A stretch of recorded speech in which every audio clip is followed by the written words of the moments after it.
Well, what's up, Guardians? Peace and Grease here, and today I want to talk a little bit about the exotic quest for the WishKeeper bow. Now, this is geared specifically towards solo players. This is how I got through it. 95% of this exotic quest is fun. I actually enjoyed it. However, there is one problem with this exotic quest, and that is the boss fight, the final boss fight itself. There's a lot of moving parts, and it is just absolutely ridiculous, the amount of moving parts here for a solo player. Now, I'm fully prepared for the redundant comments of, well, I did it solo, blindfolded, melee only. I just don't give a shit. This video is geared towards solo players to get this done and get this exotic bow. Period, the end. And I don't care that you can do it blindfolded with melee only. I don't give a shit. This is just to help out solo players to get this exotic quest done. Now, let's talk about the moving parts that you're going to have to deal with in this boss fight. First of all, you have not one, but two timed buffs. And this entire boss fight is centered around wasting your buff's time. That's what this boss fight's designed. Horrible design. Probably one of the worst boss fights that I can remember in recent memory for a solo player. On top of those buffs, one of them you need because the entire room is filled with a toxic gas cloud that will slow you and kill your guardian. Next, the other buff is designed for you to be able to do damage to the boss. On top of those things, you have two constantly respawning phalanx bosses on either side of the room. You kill them, they just respawn. Next up, you have a legion of harpies that respawn every 30 to 45 seconds. You have an army of goblins that spawn probably every 45 seconds to a minute, whose sole responsibility it is to shield the boss. Despite the fact there's a buff that allows you to do damage to the boss, you can't with all that army of goblins shielding each other in this crazy, stupid-ass honeycomb. Then, to top it all off, you are going to get detained probably every 20 to 30 seconds, which is probably the most frustrating part and annoying part of this entire mission. Now, if Bungie wanted to, they could tweak this mission so it was far, far better. Get rid of the poison gas cloud, reduce the amount of respawns on the boss phalanxes, and stop with so many damn detainments. And all of a sudden, this boss fight would still be a challenge for solo players, but I highly doubt that they're going to. Let's talk loadout. I ran the Wither Horde. I do have the Catalyst, so it does auto-load for me. And I am also running the Avalanche Heavy Machine Gun, which you can get from the current Dawning event right now. I have Rewind rounds and Target Lock. I can't get Rewind rounds to work. I don't know if it's bugged or disabled. Doesn't matter. Thankfully, I have auto-loading on my Avalanche. So this allows me just to swap between my Wither Horde and my Avalanche. Next up, from my energy, my primary, I'm running the BXR-55 Battler with my solar build, Incandescent, which you're going to end up using all of these weapons quite a lot. As far as abilities go, run healing grenades. You're going to need some source of heals. That's going to help. Now, I will tell you, Knife Trick did actually work through the glass. I don't recommend running a proximity explosive knife. I don't recommend running damaging grenades. And I don't recommend your super. Believe it or not, I actually tried Blade Barrage up against the glass, and it killed my hunter. I'm not even joking. It's ridiculous. So, again, that's what I personally recommend. You're going to have to be up against the glass. In my clip, you will see where I try to shoot enemies through the glass when I'm far away from it, and it doesn't work. You have to be up against the glass. Now, the basic idea for the boss fight is you to drop down into the chute after you rally the flag, grab the two buffs, and then you're supposed to enter the boss room. But those same two buffs at the bottom of the chute are still active up top. So you can rally the flag, then turn around and grab the two buffs up top, jump across the chute. There's enough of a ledge your guardian can stand on up against the glass. I lob a couple Wither Horde shells on the boss, switch to my Avalanche, do focus for crit damage, lob a couple more shells when its shields rotate back around again, and rinse and repeat. Switch to the Battler, or your primary, whenever you're close enough to the glass with the Harpies. Same thing with the Goblins. You can still take damage here, fam. Be warned. If the enemies are close enough to the glass, they can shoot you and damage you. The boss, if they're close enough, can still shoot you and damage you. You're still going to need that healing grenade. So, be patient. If you get into trouble or you're taking damage, jump back across the chute up top and heal, or wait for your healing grenade to come back. As you can see, that's what I'm doing here. So, this is the strat that I used, and it got me through it, okay? There is a ledge, there's a raised part of the wall on the left side of the doorway when you drop down the chute that will allow you to jump back up. You will see in my clip multiple times I missed the jump. There is, right here against this wall, your Guardian will mantle up. It's going to take you a few times for you to figure out exactly where, but once you do, you just Bob's your uncle. Do it over and over again. If you drop down the chute or if you fall down the chute, it's not the end of the world. Obviously, Strand with Grapple is going to be far more help here, but if you're like me and you're running a solar build this season, you can still do it. It's not a big deal. It's going to take you a few times to figure out exactly where on the left side of the doorway you're jumping up. The boss will move to the very back of the room, furthest away from this window, which will allow you to run and grab ammo safely if you need to. But again, I make sure you kill all the harpies, make sure you kill all the goblins, and once the boss is at the very back of the room, when they got about a quarter health, you can safely run in. Once you have the buffs, make sure you still have that toxic gas cloud buff, because you're going to need it. Run in, pick up ammo, run back out, climb back up on the window again. If you want to do this solo, or have to do it solo, I highly recommend you do it sooner rather than later, because once Bungie hears of this, they're probably just going to patch it out. They'll probably remove the buffs from up top, and they'll probably remove the ledge so you can't stand against the glass. So be warned. So I'm just going to let my clip play out. If you have any comments or questions, feel free to hit me up down in the comment section below. That's fine. If I can answer them, I will. And until next time, peace out.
That mind is protected with Ahamkara bioenergetics. Combine the paracausal energies and gut that vent.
voices are asking to use me as a vessel. That's Tyrannus. Who? Let him speak. Please. I'll try anything twice. Let's hear you, whoever you are.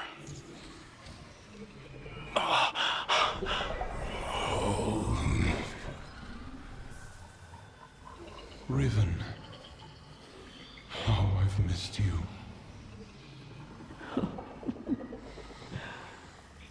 Tyrannus, what have you done? I've made my last wish. Your wish. You utter fool. It's been fulfilled. Thanks to you and the WishKeeper, I can rest. If there were anything left of you, I'd flay it from your bones. It was good to dance with you, oh beloved mine. One last time.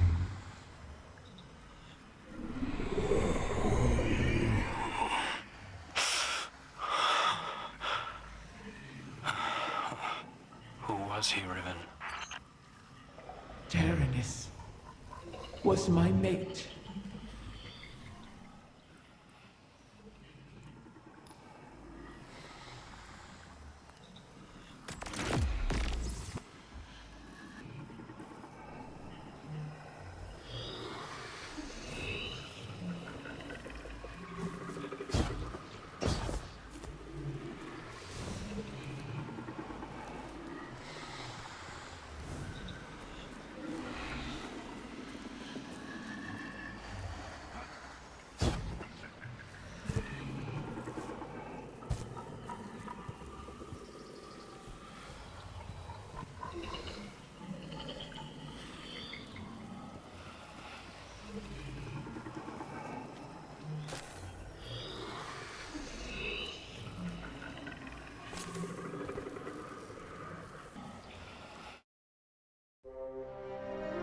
I was not always a prisoner in the dreaming city.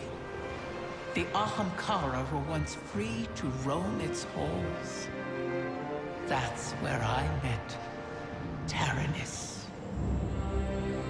And Tyrannus, unlike others, unlike me, cherished those who wished to him. Those who bargained with him were safe. It must have cost him.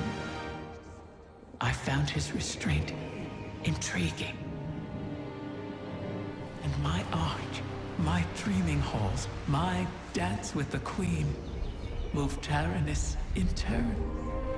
Together, we became the ebb and flow of the tide. Through him, I glimpsed a world without the tireless cycle of bargaining and feeding, of peace. Tyrannus invited me to his lair, a place where we couldn't be found, in the ontology of the Black Garden. My joy of turning desire to woe faded for one rapturous moment. We made successes together. We built secrets together. And then came your great hunt of the Ahamkara.